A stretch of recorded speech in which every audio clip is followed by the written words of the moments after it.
Mari belajar politik untuk Indonesia yang lebih baik. Please subscribe, like, comment, and share YouTube saya. Teman-teman, kali ini saya ingin membahas mengenai bagaimana apakah Presiden Prabowo Subianto itu berani mengambil suatu perubahan di dalam kebijakan-kebijakan ekonomi beliau, ya. Khususnya misalnya mengubah instruksi Presiden nomor 1 2025 mengenai penghematan anggaran tersebut, ya. Dan juga kemudian apakah kemudian beliau juga berani mengambil tindakan yang terkait dengan menghentikan misalnya program-program yang banyak menghabiskan anggaran negara, ya, atau misalnya mengerem pengeluaran anggaran negara, atau kemudian juga mengambil uang dari para koruptor, ya, yang boleh dikatakan merampok anggaran negara, ya, atau uang rakyat, ya, dan kemudian mengembalikannya itu sebagai bagian dari anggaran negara yang bisa menutupi kekurangan anggaran pada APBN kita, ya.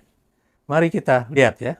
Saya membahas, ya, bahwa misalnya kemarin, ya, pada hari Selasa 4 Maret 2025 kemarin, ya, Presiden melakukan suatu pertemuan tertutup, ya, dengan para menteri dan juga pejabat-pejabat lembaga pemerintah, ya. Yang jelas intinya itu adalah bahwa yang namanya pejabat itu tidak boleh korupsi, lalu kemudian juga harus memperkuat konsolidasi pelaksanaan program-program pemerintah, ya, dan kemudian juga bagaimana supaya yang namanya konsolidasi presiden dengan jajaran kementerian lembaga digelar, ya, menjelang buka puasa kemarin, dan juga agar misalnya mereka benar-benar mengikuti arahan dari presiden, ya.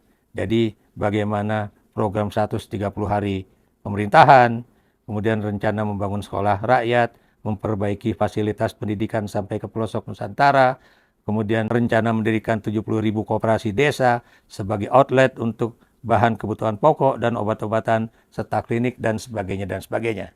Saya beri contoh misalnya yang akan membangun katanya 70.000 koperasi desa. Pertanyaan saya, apakah ini realistis atau tidak?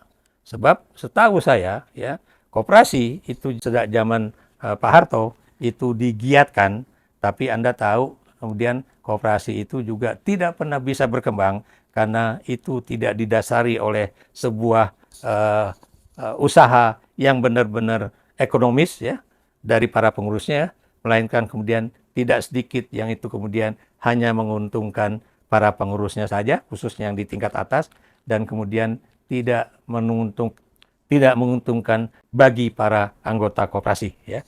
Dan Anda juga tahu, ya, tidak sedikit yang namanya usaha-usaha koperasi itu kemudian harus masuk ke pengadilan, ya, atau berhadapan dengan hukum, ya, akibat dari uang yang dikorupsi oleh pengurus-pengurus di tingkat atasnya, ya. Kemudian kita juga lihat, ya, bahwa Presiden melalui yang tadi saya katakan instruksi Presiden nomor 1 2025, ya, itu melakukan pemotongan anggaran, ya, sebesar 36 triliun rupiah, ya, yang kemudian yang tadinya kita harapkan itu benar untuk program-program pemerintahan Prabowo Subianto, tapi ternyata 300 triliunnya nanti akan dimasukkan ke Danantara. Kemudian sementara yang akan masuk ke makan bergizi gratis itu hanya 6 triliun, ya. Dan kita juga tahu akibat dari pemotongan anggaran tersebut, ya, tidak sedikit yang namanya PHK di dalam kementerian, ya, khususnya mereka-mereka yang menjadi pekerja di kementerian tersebut sebagai supir, sebagai sekretaris, sebagai tenaga pendukung, ya, tenaga konsultan, itu benar-benar lenyap dan kemudian mereka mengalami PHK besar-besaran di kementerian tersebut, ya.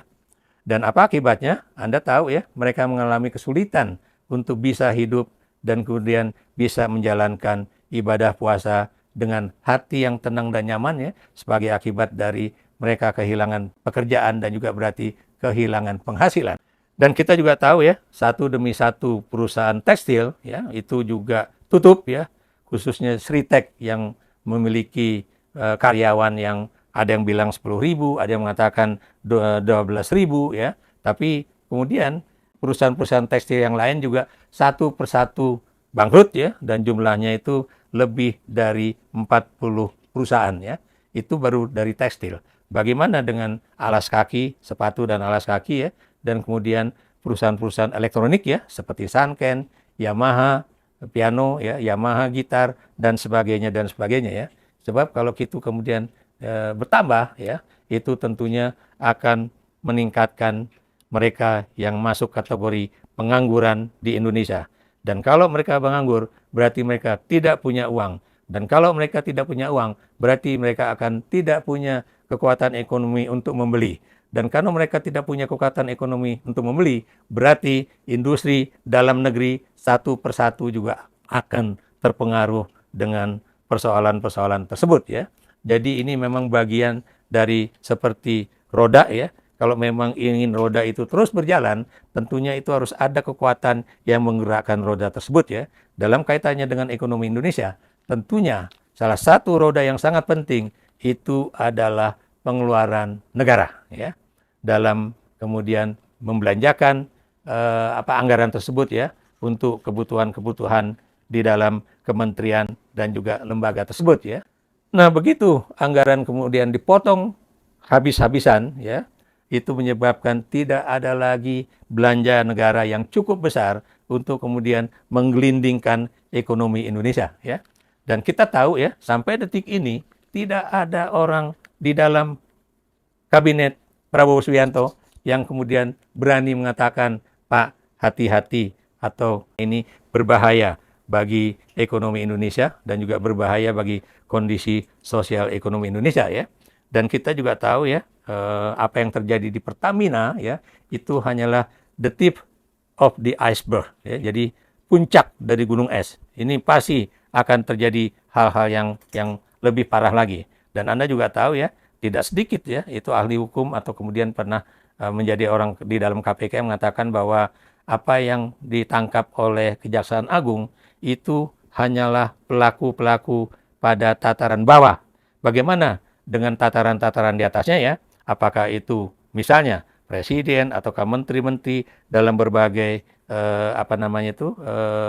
term tertentu ya, itu yang kemudian bukan mustahil ya, itu memang harus juga diselidiki oleh Kejaksaan Agung ya. Kenapa? Karena bukan mustahil mereka juga pastinya terlibat dalam kasus misalnya korupsi di Pertamina ya.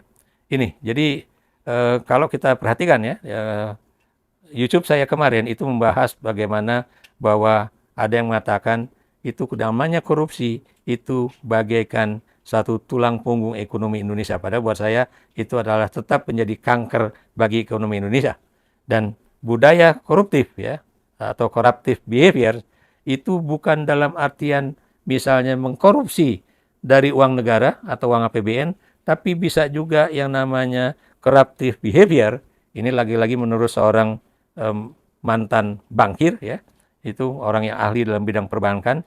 Beliau mengatakan bahwa ketidakberanian kita misalnya mengkritisi ibu kota negara ya, IKN ya, atau kemudian tidak berani mengkritisi apakah asta cita yang dibuat oleh Presiden Prabowo Subianto itu memang semuanya baik ya.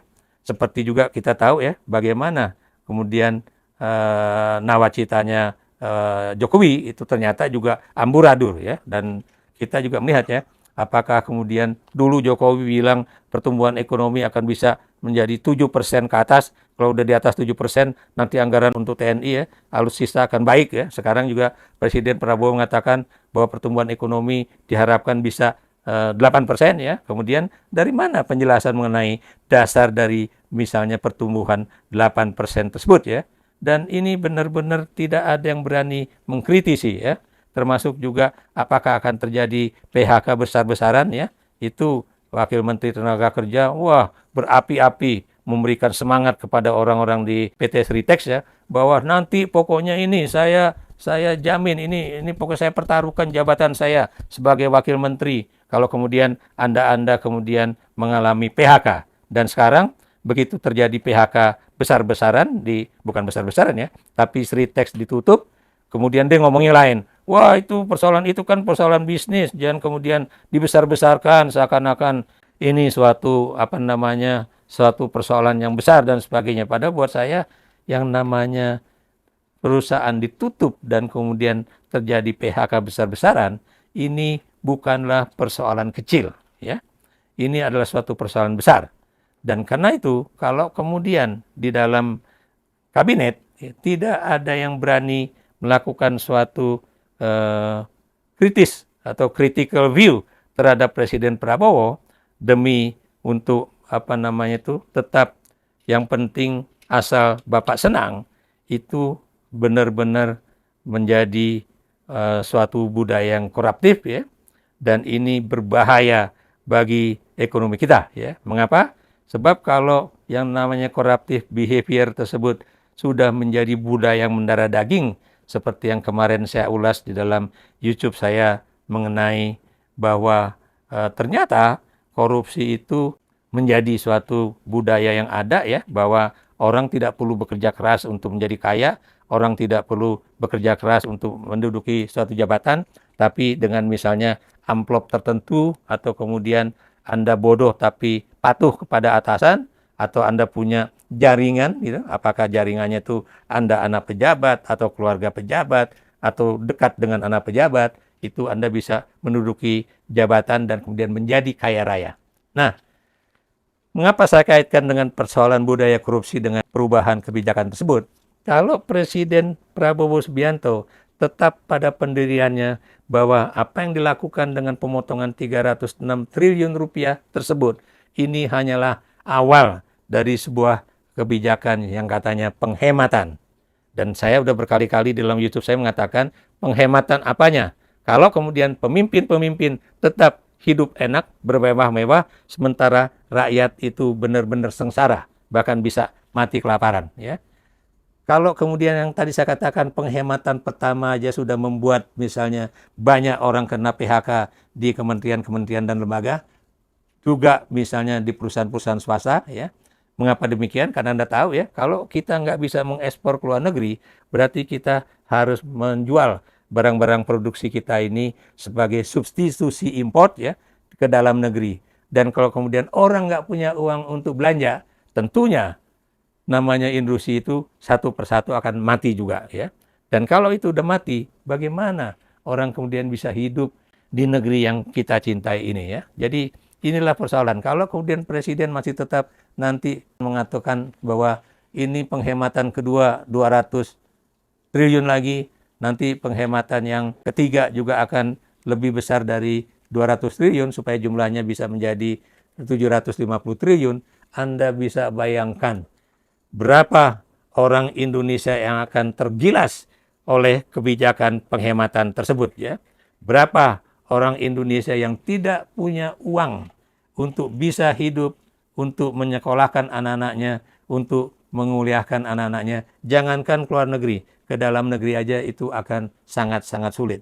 Ini yang saya katakan ini bukan berarti saya anti Presiden Prabowo Subianto, tapi saya memberanikan diri mengatakan ini demi agar Presiden Prabowo Subianto membuka matanya dan membuka telinganya dan lihatlah itu keadaan masyarakat Indonesia yang sedang benar-benar kembang kempis, yang sedang bernafas aja susah ya, yang sedang kesulitan akibat kebanjiran kemarin ya, yang sedang bisnisnya juga hancur gara-gara kebanjiran kemarin ya.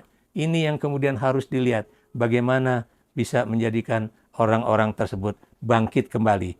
Tanpa adanya insentif dari yang tadi saya katakan, uang dari pemerintah terhadap mereka-mereka yang tadinya bekerja di kementerian-kementerian sebagai orang-orang yang bukan pegawai negeri atau ASN ya.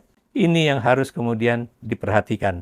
Jangan kemudian ini adalah bagian dari bagaimana membasmi budaya koruptif di kementerian dan lembaga seperti di masa lalu ya. Sekarang Anda bisa lihat ya, bagaimana hotel-hotel di Indonesia ya, itu satu persatu sudah mulai kesulitan karena mereka yang disebut dengan rate kamar yang laku ya, atau yang okupansi rate-nya itu makin hari makin berkurang.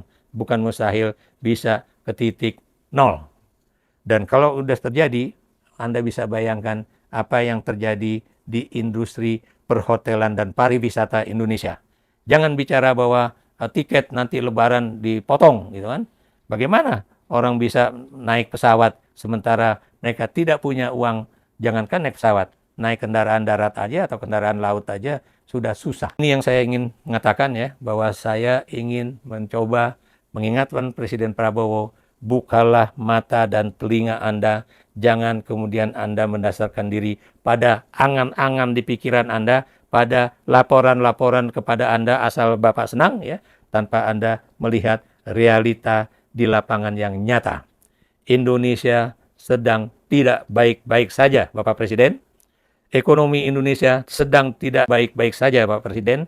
Yang mulia Presiden, ya, masalah sosial politik pada tingkatan bawah ini bisa menjadi bahaya bagi jalannya pemerintahan Anda. Berikan komentar Anda.